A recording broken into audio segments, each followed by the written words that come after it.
Flashback. Looking into game 4,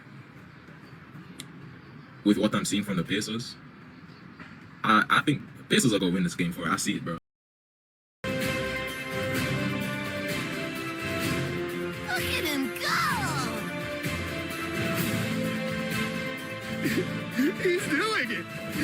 He's really doing it! Oh my god, bro. Oh, hell no, man. What the fuck, man? Get your ass on. Pacers sold my bird. They sold my bird. They sold my prediction, and I can't believe it. I could just imagine it right now, man. Pacers up 3-1. Everybody telling me, yo, you told me so. And I'm like, yeah, I did tell you so. The self-glaze that would have happened, bro. I would have felt like that guy, brother. But then they sold.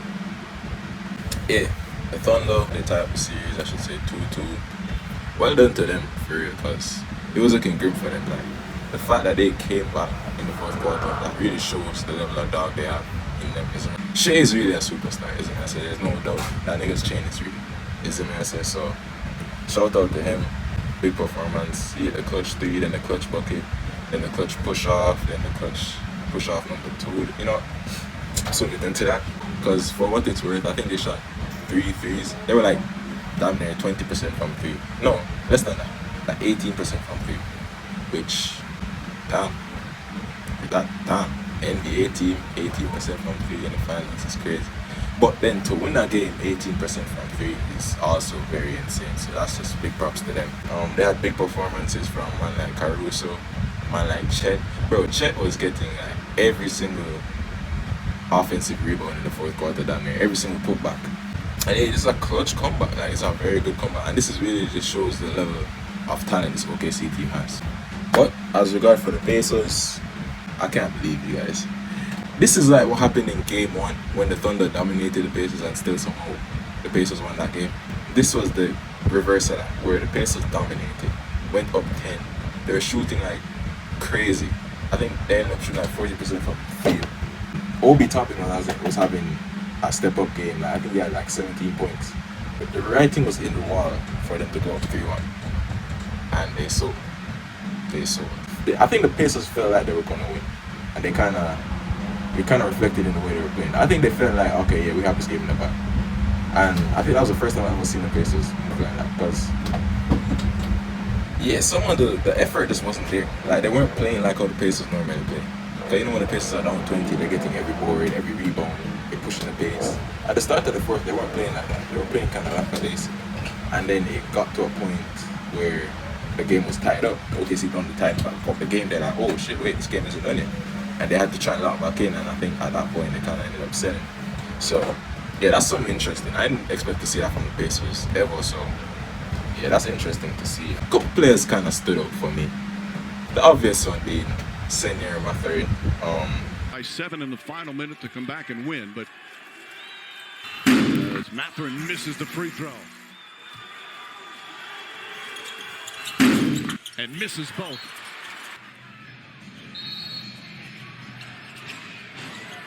Williams gets free, and Mathurin called for a hole before the ball is inbounds. But has missed 3 consecutive. That one goes down. Back to 4. Shot clock turned off. And a whistle and a foul. It's going to go against Mathurin. And he went from being MVP. I'll call this man the MVP, Finals MVP. He went from doing that to being a G League player, and just like that. Like, that's crazy. He went from being the most loved man in Indiana to the most hated player. Also, Miles Turner isn't getting off the leash. I watched that game. Miles Turner, I don't think he made a single 3-point shot. He was terrible, is what I'm saying. And he's been terrible the last 2 games. But last game in the fourth quarter, he stepped up defensively, so we allowed it. This game, he was just trash. Offensively, I think, if anything, for the whole series, his offense has been iffy, apart from that game 1. Off this game, he was, boy, like, the nigga just kept bricking, bro. Like, just brick, like I'm named Skilly Bang or something, bro. Like, I think the Pacers they gave up too many offensive rebounds in the fourth quarter. They let Chet get every quarter, which, by the way, shout out to Chet, by the way. I didn't say this in the OKC's part, but the fact that he was able to be injured and come back and still perform in that stage that his team needs him the most is comments to him, man. You see me, but yeah, they gave too many rebounds and shit. If I talk about man like Halliburton, I mean, I think Halliburton kind of played alright. He didn't drop 20, but he played alright. Pat Siakam as well, yeah. Neesmith and the others, yeah. Neymar, I'm not going to blame Neymar. I think Neymar played the best because, I mean, he's guarding Shea. So, you can't really expect him to guard Shea and drop 30, isn't it? So, yeah. But yeah, that was interesting to watch. The Pacers, the series is tied 2-2. Game 5 at Oklahoma on Monday. The momentum, I guess, is with the Thunder, but I'm gonna be real. I still have Pacers in 6. I have the Pacers going down there and cooking. So, yeah, we'll see. But, yeah, I want to also speak on another thing about that game. 2 other things, actually. Actually, it's one thing, but the other one thing is inside out thing. These refs are terrible. I said this last game, but it's getting to a point now. These refs are they're bad. They're so bad. These refs are killing the game, brother. I think that was one of the most poorly officiated games I've seen this month by the refs. No, but for real, that was one of the most poorly officiated games I've seen. Like, bro, and it's like, yes, there were calls that were poor for both ways, but I felt like the majority of the poor calls were in the favor of the Thunder, which kind of doesn't make sense to me. I didn't know Scott Foster. I didn't know about Scott Foster's game like that. I didn't know he could drop 22 fouls like that in the first quarter. What a performance by him, by the way. But yeah, I could just list up so many different bad calls that were in the favor of the Thunder, like, bro. But yeah, part of that has to do with Shea. Which even I can't even blame Shea because it's the ref's fault for not calling it. But Shea pushes off and like his back is annoying. Like his back generally is annoying. I've been just giving Shea no more praise for the most part, but it's getting to a point now. Foul baiting is one thing. Push-offs is our next thing. Like, how are you gonna foul bait and push off? Like, I cannot watch both of that at the same time. You need to pick a cheat code and use it. Like he has tools, bro. It's not fair, brother. And there's just nice just shit. It wasn't even shit. It's the whole overall. The flagrant fall on Obi Toppin was interesting because considering last game when the Aaron Neesmith one wasn't a flagrant, I don't know how that one is a flagrant. Lou Dort elbowed the nigga in his face though, and I mean that was a flagrant, but I don't know how on earth was that one a flagrant. And then he gave a double tech to Hartenstein and Toppin for pushing him.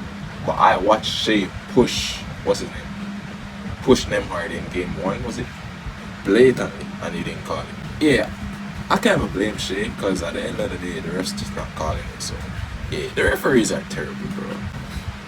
Yeah, the NBA really needs to do something about these refs, man. Like, it's getting to a point. I said this last video and it's like, bro, you know, like when your mother beat and like when your mother's supposed to beat you and then you're supposed to, you have to cry before you get beaten. And she said, stop ball before they get something ball for. That's what the NBA refs just did.